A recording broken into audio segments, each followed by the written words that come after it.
This is In Character. I'm your host, Gerard Robinson, Vice President for Education at the Advanced Studies in Culture Foundation.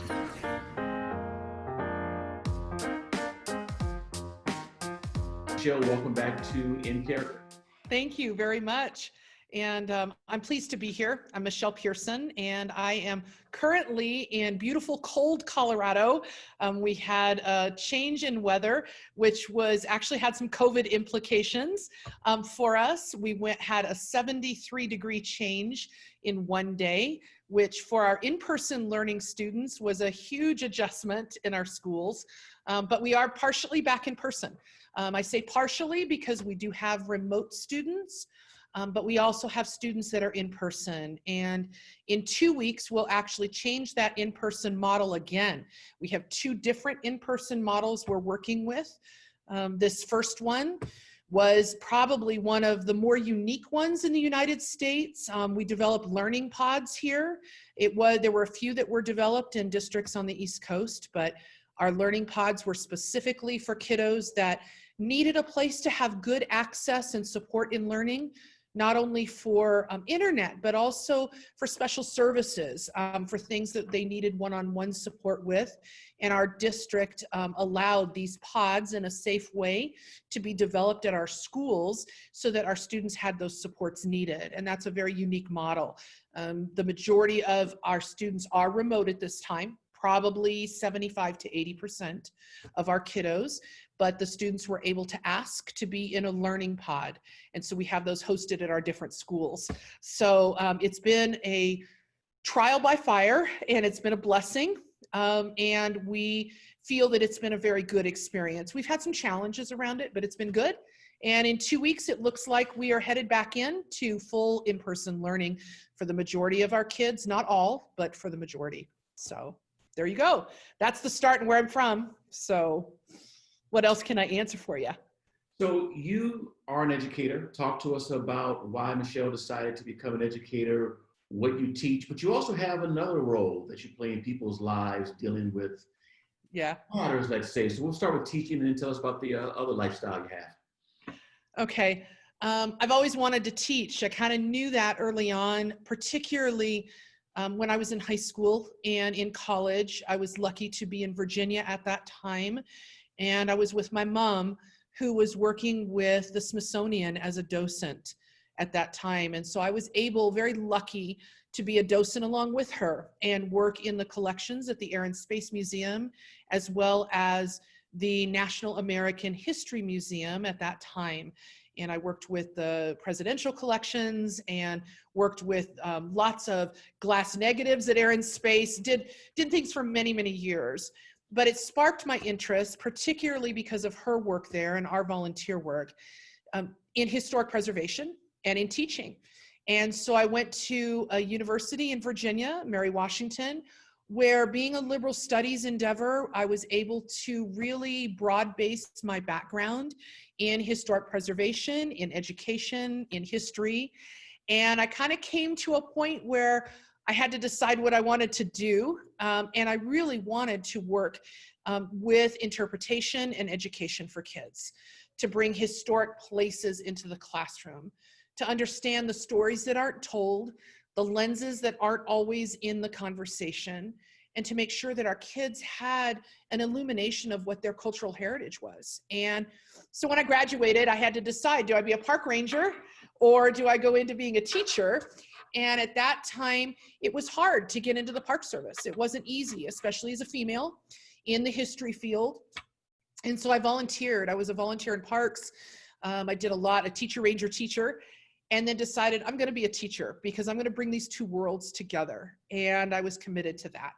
And that's what set me on my way of teaching. I taught on the northern neck of Virginia, and then married that guy that I met in middle school and moved back to Colorado and came west.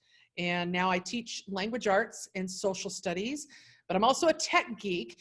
So my life in COVID world has changed a lot because beyond being a teacher in the social studies realm, I'm also doing a lot with my colleagues to support the technical realm, how we teach effectively, what we do to engage kiddos, and how we bring social emotional learning and the special things that we as teachers need to have in our classroom that are personal to a screen and to our kids, and to make sure that they're okay. And so I'm a preservationist, I'm a teacher. I'm also a volunteer paramedic. Wasn't a fan of physics and chemistry in college, and got my role, became a paramedic to be able to volunteer to do fire and flood services. And so I do that as well. So it's been a crazy time. If you know the map of Colorado, COVID has been the center of the map, and fire, flood, and snow have been the last week. So it's been a little crazy, but we're doing good now. So there you go. Right. And so you've lived different worlds, different lanes, making this happen. Yes, Now, sir. Colorado is unique in the fact that you not only have pods, but Yes. you're also going to open up. So for many of the teachers across the country, even in Virginia, for example, we have 132 school divisions, only 10 are in person. A vast majority are online, some hybrid. Talk to other teachers about what that's like, because many of us don't have the experience you have right now. I think, to be honest, it's successful and it's unsuccessful. Okay. And I think that there are a lot of pieces that play to that. I really truly believe that districts that have collaborated with teacher leaders have been able to be successful in this move. And I've seen across our state, and frankly across the United States, that when districts and states have engaged teachers in the conversation about what this looks like, about what we can do collectively together, the movement to in-person learning, and frankly, the movement with remote learning, has been more successful. And we've seen that very much here in Colorado. We are what's called a local control state.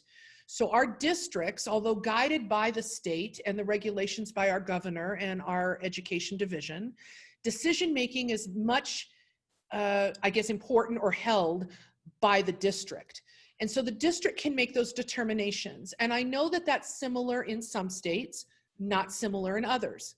So here in Colorado, for example, it's very evident across the board of those districts that really brought teachers to the table early on in this COVID piece, in preparation for what we knew may happen, which now has happened, right?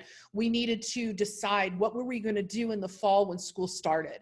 And so districts that brought us together in April and May, and then through the summer, to have that decision making where teachers were able to look at safety and curriculum and design plans and look at block scheduling and how this would affect our kids with special needs, both for special ed and gifted kiddos, lots of different things.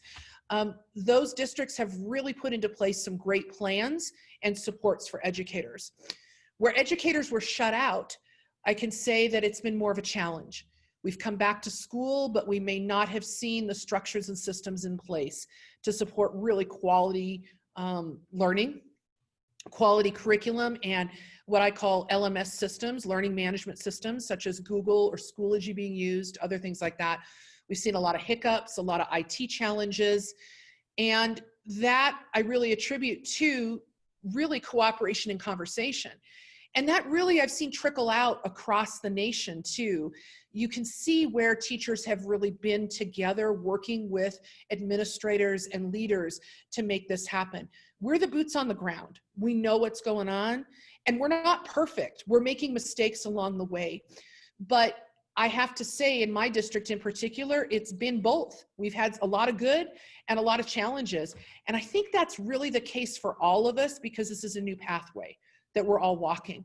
But I think we're actually more positive going forward, and I feel confident that the districts that have come into in-person learning, most of them that have had teachers help plan that, it's safer, it's more productive, and our kids are in a much better space, along with our teachers. There's been a large conversation around the mental health of kiddos. It's been in the news, we've talked about social emotional learning and all these important pieces.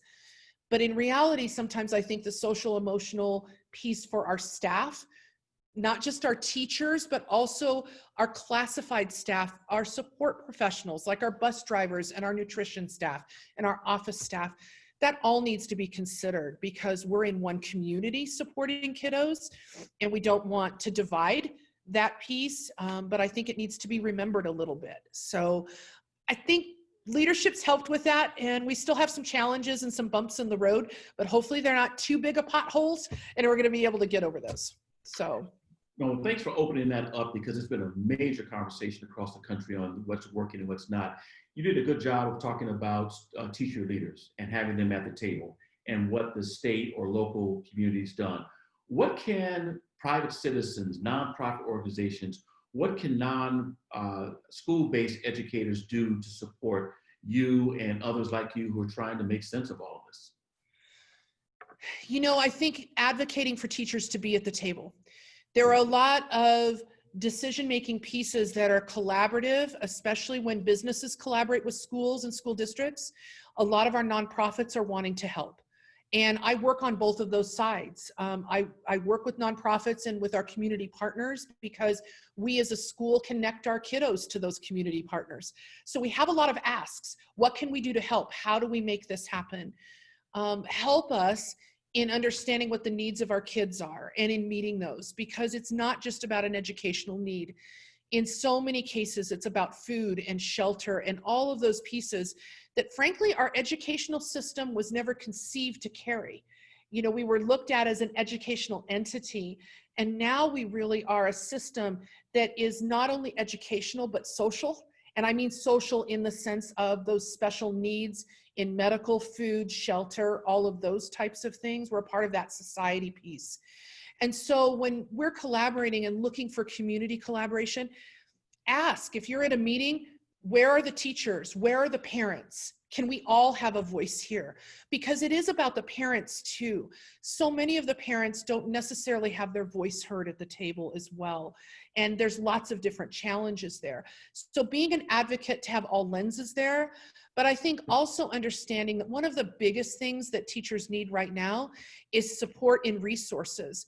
With a large understanding of non-funding in education, we are funded at less money than we ever have been across our nation. Many of the resources that we're used to having in the classroom can no longer be used.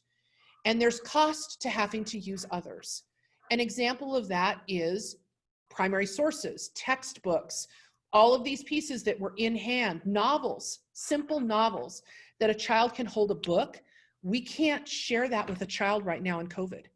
We have to check it out and quarantine the book. We have to have multiple copies, a class set of copies, or electronic copies for our kids.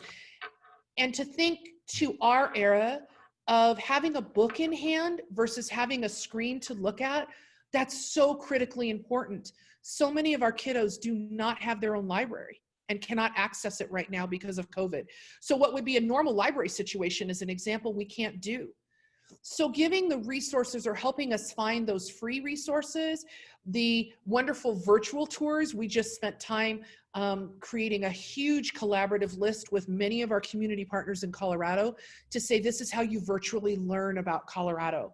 Here are the tours, here are the ways you can do this. Because even with COVID, when we bring our students back into the classroom, it won't look like it was. We have to have distance. They can't work in groups. We still need to work digitally. And so what do we want? We want them to have a rich and meaningful experience.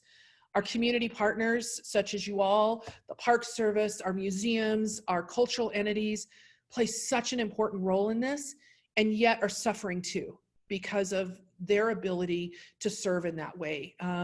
So I think really conversation, advocacy to make sure we're all there, and looking at what those unique resources can be to fill the gaps that we can't give to kids right now. Nobody thinks about, you can't hand a book out. I can't even touch the papers of a child. When my child brings their notebook in, I won't be able to collect their work.